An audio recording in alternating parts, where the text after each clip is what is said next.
Welcome back to the Law School Toolbox podcast. Today we're doing another in our Listen and Learn series. This one is on vicarious liability. Your Law School Toolbox hosts are Alison Monahan and Lee Burgess, that's me. We're here to demystify the law school and early legal career experience so you can be the best law student and lawyer you can be. We're the co-creators of the Law School Toolbox, the Bar Exam Toolbox, and the career-related website Career Dicta. Alison also runs the Girls Guide to Law School.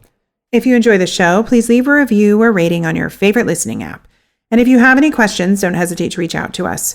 You can reach us via the contact form on lawschooltoolbox.com, and we'd love to hear from you. And with that, let's get started.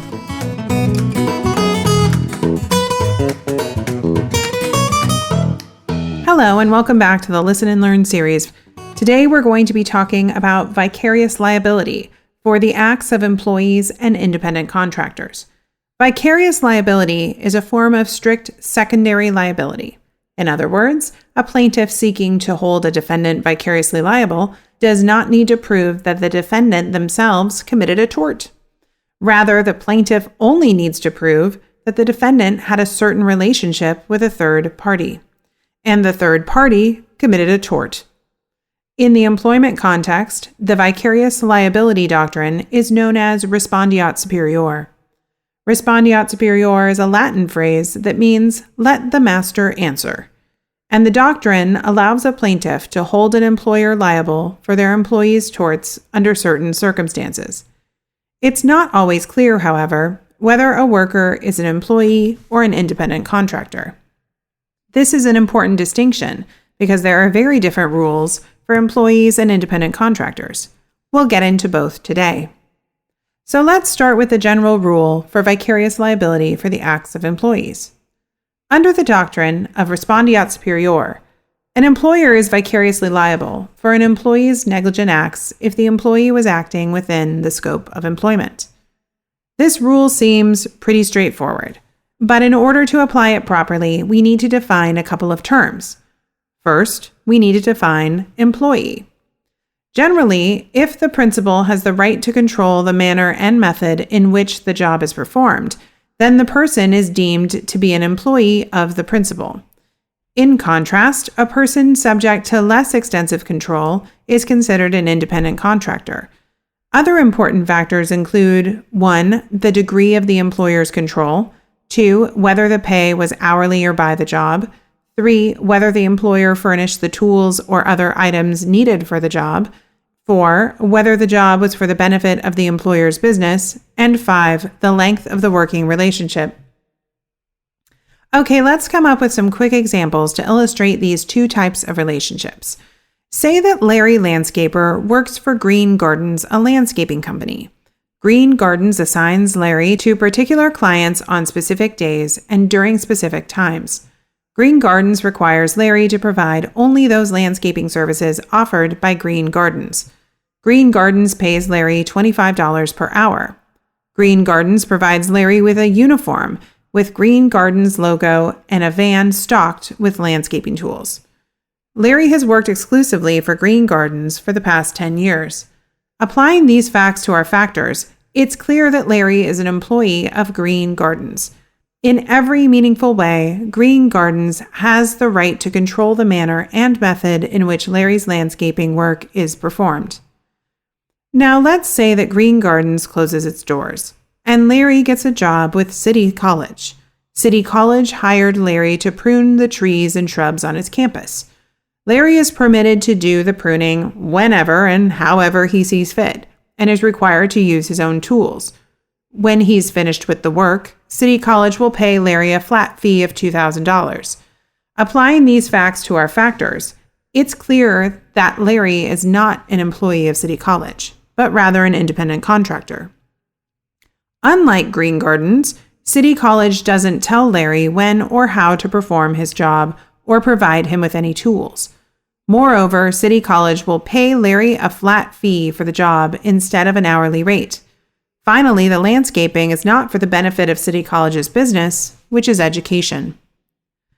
Now that we have defined employee, we need to define scope of employment. So let's do that now. An employee acts within the scope of employment when A. performing work assigned by the employer, or B. engaging in a course of conduct subject to the employer's control. Factors to determine if conduct is within the scope of employment include whether 1. It is the kind the employee is employed to perform. 2. It occurs substantially within the authorized time and space limit. And 3. It is motivated, in whole or part, by a purpose to serve the employer. Additionally, conduct is within the scope of employment if it is of the same general nature as that authorized, or incidental to the conduct authorized. Conduct is not outside the scope of employment merely because an employee disregards the employer's instructions. An employee's act is not within the scope of employment when 1. It occurs within an independent course of conduct, and 2. Is not intended by the employee to serve any purpose of the employer. Now note that these definitions are just the black letter rules for the concepts of frolic and detour that you likely learned in law school. As you might recall, a detour is a minor departure from an employee's duties that is still considered within the scope of employment. In contrast, a frolic is a major departure from the scope of employment undertaken for that employee's own benefit. To illustrate, let's go back to our earlier example.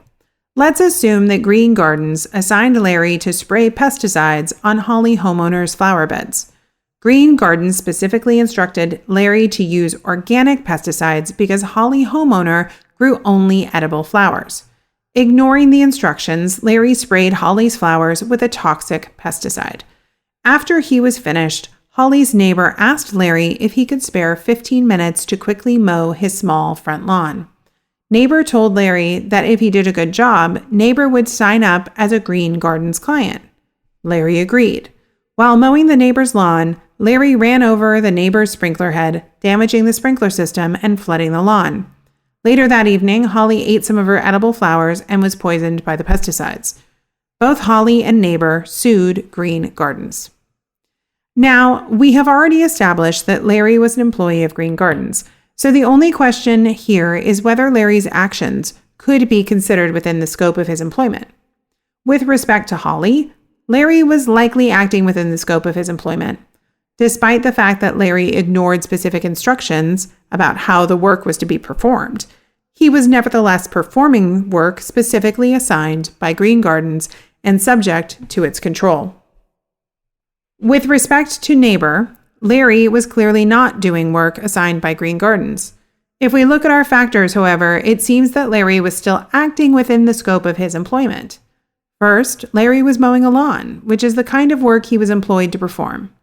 Second, Larry performed the work during the workday, wearing Green Gardens' uniform and using its tools, and he deviated from his schedule by only 15 minutes. Third, Larry performed the work at least in part so that neighbor would sign up as a Green Gardens client, which clearly serves Green Gardens' interests.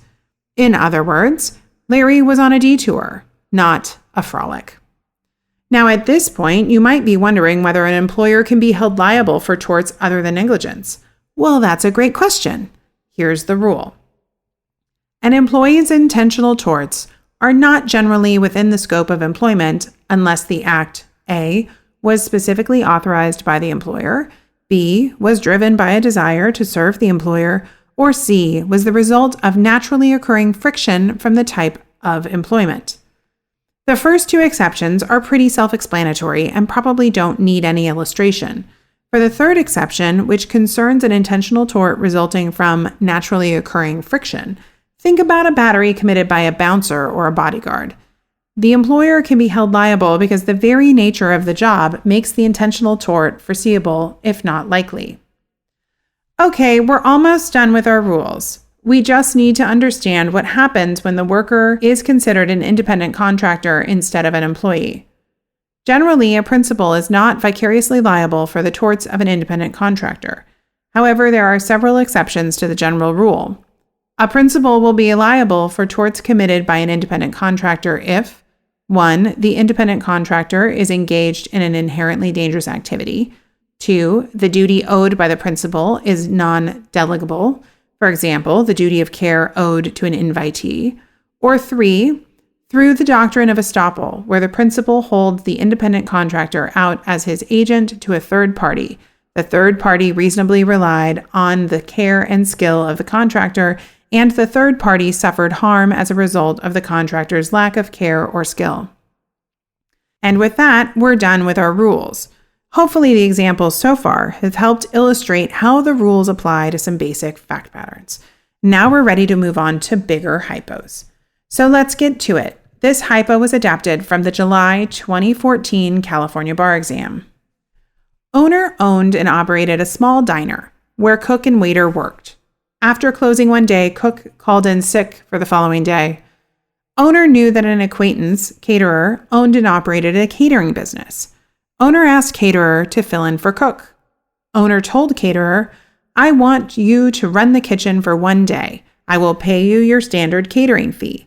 I just need somebody who knows what he's doing." Caterer agreed, telling owner, "I'll bring my own knife set, but I assume the kitchen is fully equipped." Caterer went to owner's diner and started to cook. Patron, a customer, ordered chicken wings from waiter. Waiter gave the order to caterer. Upon observing that the oven was set to 250 degrees, waiter informed caterer that the oven should be set at 350 degrees, as required by the health code. Caterer responded, "Just worry about waiting tables and leave the cooking to me." Caterer did not raise the temperature of the oven and removed the chicken wings shortly thereafter. Waiter served patron the chicken wings. Patron ate the chicken wings and suffered food poisoning as a result. Is owner liable for patron's injury? Okay, based on these facts, it doesn't seem like the owner did anything wrong here. We're just being asked to determine whether the owner is liable for the injury caused to patron by caterer and/or waiter. That means we're in vicarious liability territory. Before we get into our analysis, it's worth noting that an employer or principal can only be vicariously liable if the employee or agent themselves is liable. So in an actual exam, you would need to separately address the liability of caterer and waiter. But for our purposes, we're just going to assume that they're both negligent. So let's analyze owner's liability for waiters and caterers' acts in turn, starting with waiter. The first issue we need to address is whether waiter is an employee.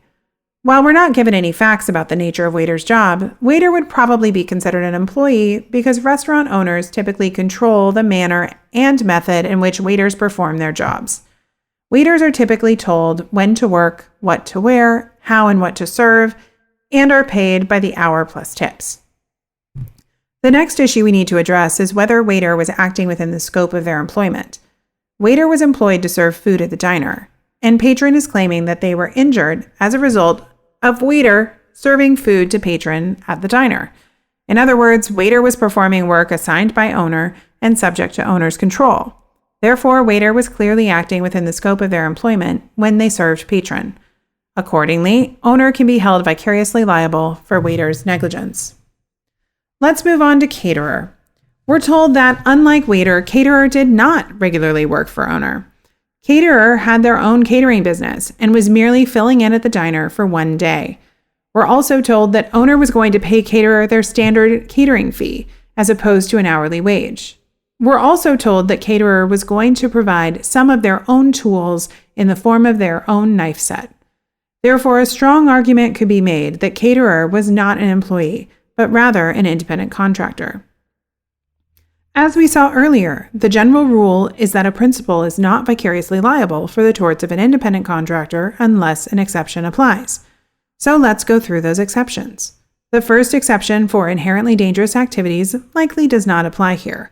While cooking is certainly not the safest job in the world, it doesn't rise to the level of jobs that are typically considered inherently dangerous, like blasting or transporting nuclear waste. Patron has a strong argument, however, that the second and third exceptions apply. Under the second exception, patron would argue that he was an invitee of owner, and as a result, owner had a non-delegable duty to ensure that food served to patron was cooked according to health regulations. Under the third exception, patron would argue that by allowing caterer to prepare food at the diner, owner held caterer out as his agent. Patron reasonably relied on caterer's care and skill in preparing food and suffered harm as a result of the caterer's lack of care or skill. Therefore, even if caterer is held to be an independent contractor, patron has a good chance of prevailing against owner under one of these exceptions. Okay, let's do one more. The first hypo focused primarily on the difference between employees and independent contractors. The second hypo will focus on the scope of employment. This one is adapted from the July 2006 California bar exam. After paying for his gasoline at Delta Gas, Paul decided to buy 2 75-cent candy bars. The Delta Gas store clerk was talking on the telephone, so Paul tossed $1.50 on the counter, pocketed the candy, and headed out. Clerk saw Paul pocket the candy, but had not seen Paul toss down the money. Clerk yelled, "Come back here, thief!" Paul said, "I paid. Look on the counter." Clerk replied, "I've got your license number and I'm going to call the cops." Paul stopped. He did not want trouble with the police. Clerk told Paul to follow him into the back room and wait for Mark, the store manager, and Paul complied. Clerk closed the door to the windowless back room. Clerk paged Mark, who arrived 25 minutes later and found Paul unconscious in the back room as a result of carbon monoxide poisoning. Mark had been running the engine of his personal truck in the garage adjacent to the back room. When he left to run a personal errand, he closed the garage, forgot to shut off the engine, and highly toxic carbon monoxide from the exhaust of the running truck had leaked into the back room. Paul survived but continues to suffer headaches as a result of the carbon monoxide poisoning. Is Delta Gas liable for the acts of Clerk and Mark? Now, as with our first hypo, we are going to assume that Clerk and Mark are personally liable for their torts. We're also going to assume that Clerk and Mark are employees of Delta Gas because there are no facts to indicate otherwise. With that out of the way, let's address Delta's liability for the actions of Clerk and Mark in turn, starting with Clerk. We're told that Clerk detained Paul in the back room of the store after believing he had caught Paul shoplifting. The first thing to note about Clerk's actions is that they appear to constitute false imprisonment, which is an intentional tort.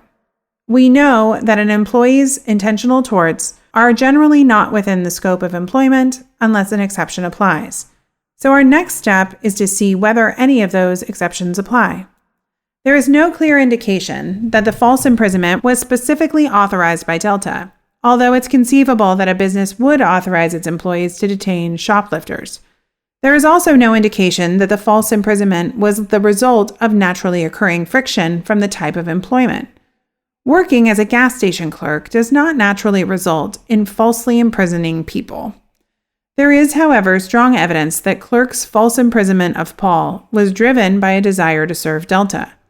Clerk detained Paul because he believed that Paul had stolen from Delta. After detaining Paul, Clerk immediately called Delta's manager, Mark. There is no reason to believe that Clerk had some other personal motive for detaining Paul. Therefore, Clerk likely acted within the scope of his employment, and as a result, Delta can be held liable for Clerk's false imprisonment of Paul. Moving on to Mark, we're told that Mark forgot to shut off the engine to his truck, which caused a carbon monoxide leak that injured Paul. Unlike Clerk, Mark appears to have acted negligently, so our next step is to determine whether Mark committed to the negligent act while acting within the scope of his employment. Delta will argue that when Mark forgot to turn off his engine, he was not performing work assigned by Delta or engaging in a course of conduct subject to Delta's control.